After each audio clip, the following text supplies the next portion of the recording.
What's going on, guys? JSGC here, and we are here for another Manchester City video. Today we're going to be doing my preview of Manchester City's home match against Burnley in the Premier League. So before I do crack on with this video, make sure, like always, if you are enjoying the content, then do subscribe to my channel. Press that red button, press the bell, and put your push notifications on. It is free to subscribe. Also, don't forget social media links. They're in the description if you want to go and follow me on my Twitter, Instagram, and TikTok.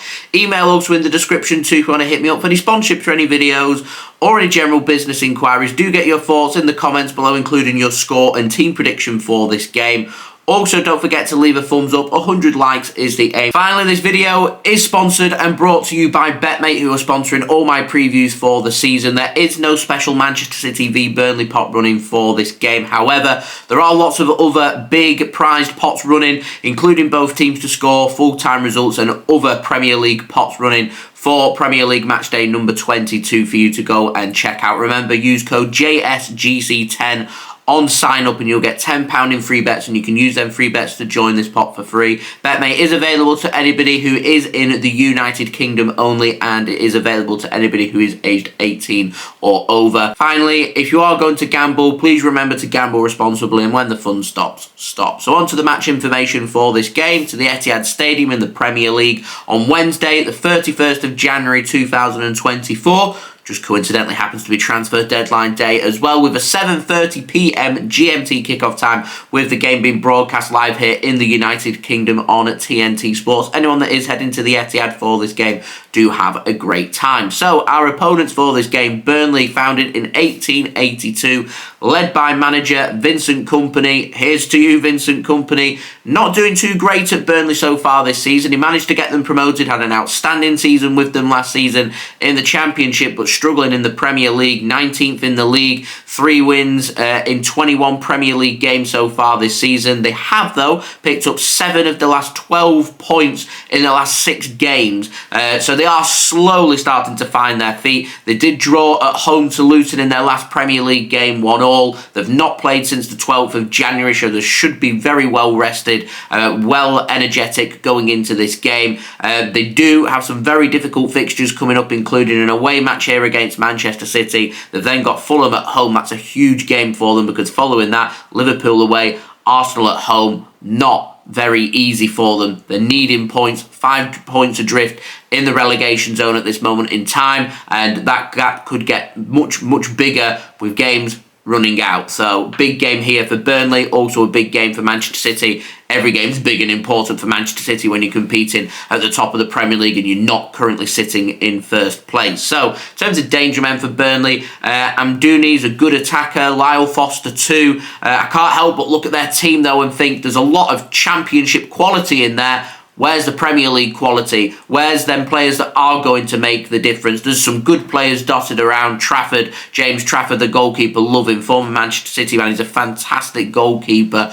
But I'm just looking around the Burnley squad and I just don't see how they cause Man City problems. I don't see how they cause a lot of Premier League teams lots of problems, if I'm being completely honest. And they've not been too busy in this January transfer window either. And considering they find themselves 19th as well, there is that risk of them being relegated. They need to really grind and push and try their hardest to try and stay in the Premier League, which right now, I'll be honest, it looks in danger. It's not good at all. They have added David Fofana on loan from Chelsea. He's an attacker. He could feature for Burnley in this game. Looking at injury news, Fofana, Lyle Foster, they should be good to go. However, Kolasho, he's out. Jordan Beyer, Charlie Taylor, they're both out as well. So I am expecting Burnley to go. They traditionally normally go with a 4-4-2. Will be very dangerous for them to go with 2 attackers and allow Manchester City to dominate the midfield. Have they got an extra tactic? How is Vincent Kompany going to outmaneuver Pep Guardiola here? I suspect they're going to go with that 4-4-2. Trafford in goal, Vitinho on the right-hand side, Aldakil going on the left-hand side in the absence of Charlie Taylor, with O'Shea and Ekdal going as their 2 centre-backs, Cullen, Brownhill, their 2 midfielders, Gudmundsson on the right, Odegaard on the left, and then Foster and Amdouni starting as their front 2.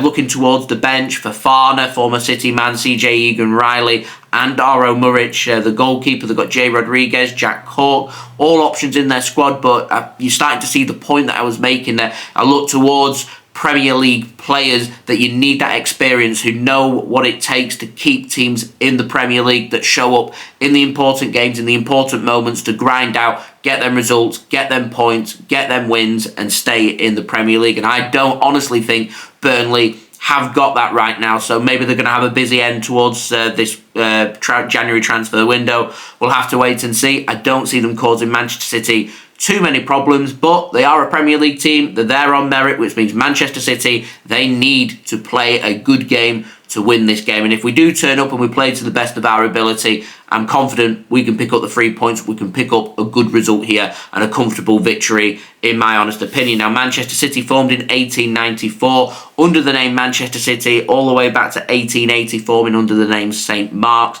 Interesting facts about City: they're the current treble winners, current Premier League champions. We've got 9 top division titles. We're the 7-time FA Cup winners, 8-time League Cup winners, 1-time European Super Cup winners, 1-time European Cup winners, 1-time Champions League winners, and 1-time and current champions of the world, led by manager Pep Guardiola. We do find ourselves second in the Premier League and chasing Liverpool. We need the 3 points, get some pressure onto them, keep it going, keep it ticking, see where we end up.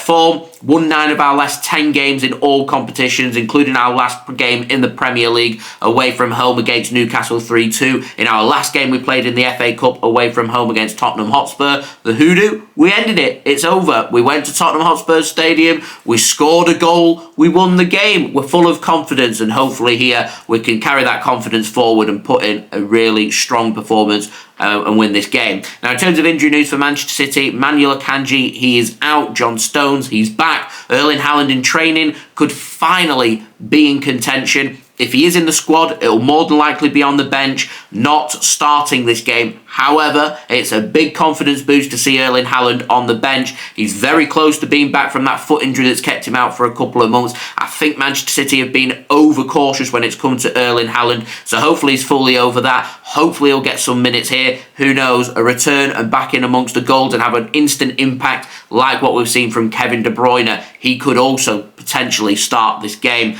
Kyle Walker, another question: where's his headspace at after the latest Sun newspaper article has come out all about his personal life? Will he be starting this game? Well, I don't see how he doesn't start this game, and as long as he's raring to go and he's putting in quality performances across the 90 minutes, he had a great game against Spurs. If he can come in, start here and have another great game, performances on the field, that's what we're looking for as far as I'm concerned. So I'm going to pop up my team prediction now. Ederson, I think, is going to start in goal, and I think Stefan Ortega-Moreno is so unlucky to miss out. Walker, Dias, Gvardiol, my back 3. Ake going more into midfield. Ake could drop into defence and will give more freedom on that left-hand side to Gvardiol, which is more than likely what will happen here. But I have to put a formation down. Man City are a little bit complicated when it comes to formations. In particular, if you're not used to watching Manchester City game after game after game, there's so much going on the field. It can be rather confusing. If you're not used to it, you stand out like a sore thumb on that field. Players are used to it. It works. 9 out of 10 in our last 10 games in winning them, so we can't argue with that. Into midfield, Rodri, Kovacic, De Bruyne, I think I start him in this game. Give a little bit of a rest for Phil Foden. He's been so influential for Manchester City so far this season. He doesn't really need a rest, but we've got to find room to put De Bruyne into that team. The only way you put De Bruyne into that team is for Foden, or for Kovacic, or for Bernardo Silva. Kovacic was outstanding v Spurs, so I start him in this game. Bernardo Silva, I'd rather see him out wide than Phil Foden. We could go with De Bruyne out wide. We'll have to wait and see. I've gone with Bernardo on the right wing. Jeremy Doku on the left wing. Maybe we might see Oscar Bobb. Not too sure if this game will suit Jack Grealish, so I've gone with Jeremy Doku.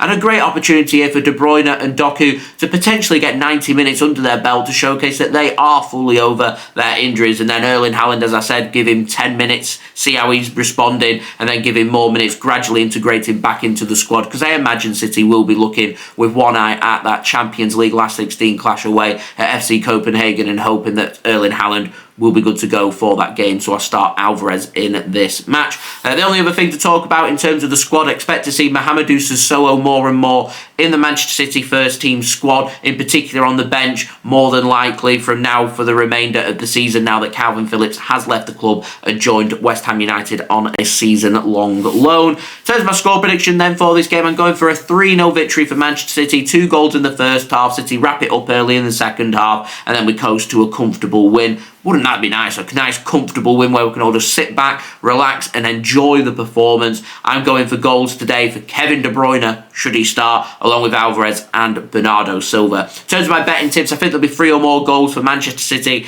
10 plus corners for Manchester City, and I do fancy he's a little bit of an outsider, only a little bit, but I'm going for Bernardo Silva to score any time for Manchester City. Live watch along, I will be doing a live watch along for this game. I'll be live at 7 PM GMT on Wednesday, so I'll see you for that. Next up for both teams, Manchester City, it's going to be Monday Night Football and taking on Brentford in the Premier League. Ivan Toney, he's back.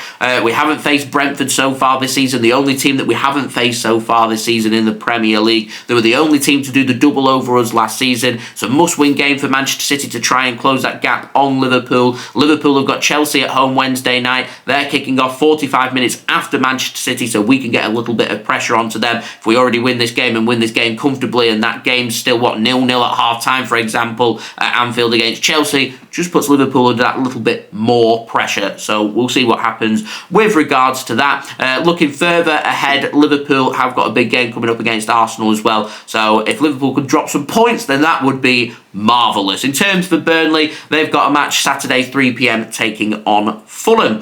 Last note then, Manchester City, ticket prices for this game against Burnley midweek, end of January, against a team in the relegation zone during a cost of living crisis. They're charging a whopping £61 for one adult ticket. It's cheaper to go and get 2 adult tickets in the away end to watch the same game. It blows my mind. There's over 2,000 tickets that have been put on resale from Manchester City fans who aren't able to go to this game. I'm not too sure why they've not charged a cheaper price. Get the Etihad packed out and get a really good atmosphere going for this game. The mind boggled, but there we go. What I'm saying is expect to see some empty seats there, because I think Man City have got their selling strategy wrong for this game. So anyway, there we go. That has been the video. I hope you enjoyed the video. If you did enjoy this video, do leave a thumbs up. 100 likes is the aim. Leave your thoughts in the comments below, including your score and team prediction for this game. Also, don't forget to subscribe if you're new around here. Press that red button, press the bell, and put your push notifications on. Social media links, they're in the description if you want to go and follow me on my Twitter, Instagram, and TikTok. Email also in the description too if you want to hit me up for any sponsorships or any videos or any general business inquiries. And I'll see you all again for the remainder of my daily Manchester City transfer update series if you are staying tuned to that. If not, I'll see you for the live watch along tomorrow, 7 PM GMT. I'll see you then. So I've been JSGC. Thank you everyone for watching. I hope everyone is safe and well. Peace. Ciao for now.